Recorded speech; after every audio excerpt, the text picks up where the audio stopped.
Steve Gamache here with another Chef Knives to Go quick look product review. And what we have is the Kohetsu Aogami Super, or AS-WA, or Japanese handled Gyuto 240mm knife. So Mark has another line that's basically the same with a Western or Yo handle. So the construction on these is multi-layered. It's 3 layers. On the inside, you've got a harder core steel, cutting steel of Aogami Blue Paper Super reactive high carbon steel. Heat treats around 64 to 63 Rockwell, so it's pretty hard. And this particular heat treat he gets on these is very, very well done. So they're excellently heat treated. So really nice job they do on these. He gets testing reports on them and so on. The construction, as I said, is 3 layers. So on either side of that harder core steel, you've got a softer cladding. The site says stainless. I'm going to put stainless on there, but in practice, you'll find that these generally behave kind of semi-stainless. So you might get some stains and some coloration and a little bit of reactivity on that cladding. Not as much as you get on the core steel, but don't be surprised if the cladding develops a little bit of a patina or some staining. It's not going to be like 100% pure stainless. But this is really a work-oriented knife, and it's going to take on a nice kind of used, tool look to it as you get going with it. The weight and dimensions, it's about 144 grams or 5.1 ounces. It needs to be pretty close from one knife to the other. 242 on the edge millimeters, about 9.5 inches, about 15.5 inches overall, or 393 millimeters on this one. Spine thickness, they're about 2.4-ish coming out of the handle, and then thin down a little bit, about 2 millimeter halfway down, and then pretty much just holds that. And then you'll see they do thin out that last ½ inch. They thin out really nicely with the grind. So the tips on these get quite thin. They perform very well. These are really solid performers. Blade height is just a good kind of overall height on this style of knife. So it's about 50.2 millimeters on this sample. Handle is about 75 millimeters or 3 inches in circumference, right about here where the wood meets the ferrule.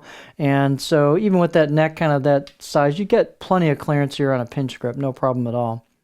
The handle is an octagonal hoe wood and a buffalo horn ferrule. You've got a little bit of a step between the wood and the ferrule, which is pretty common on these handles. It's pretty light. The blade's pretty light too, so what that does, though, that light handle kind of keeps the balance point pretty nice as far as the forward nature of it.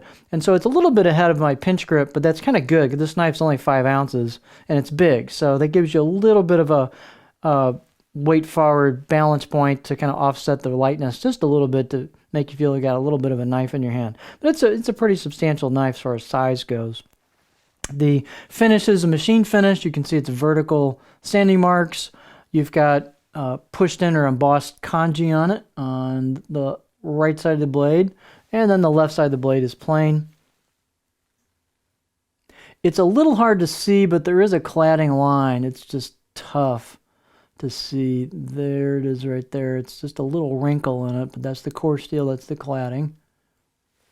Fit and finish is nicely done on these.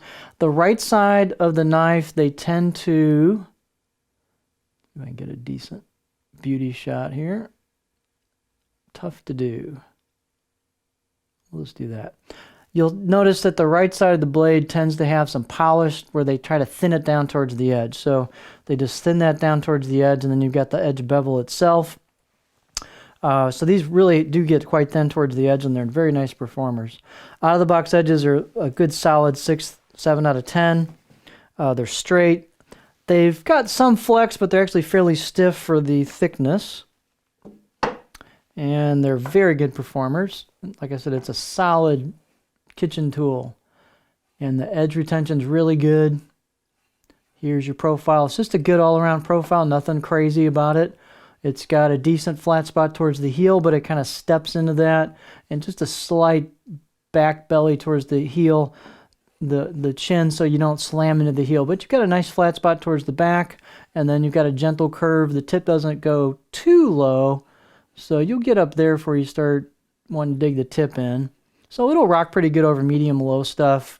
Push-pull cuts, glide cuts, a little bit of chopping towards the back. So it's just a very versatile profile. So just a really good all-around knife, and Mark has a lot of these in professional kitchens, and people really, really like them. So it's a solid knife.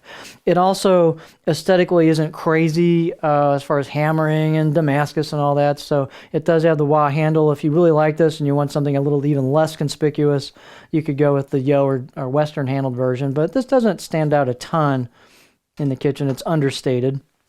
So this is the Kohetsu Aogami Super Wa Gyuto 240 millimeter knife.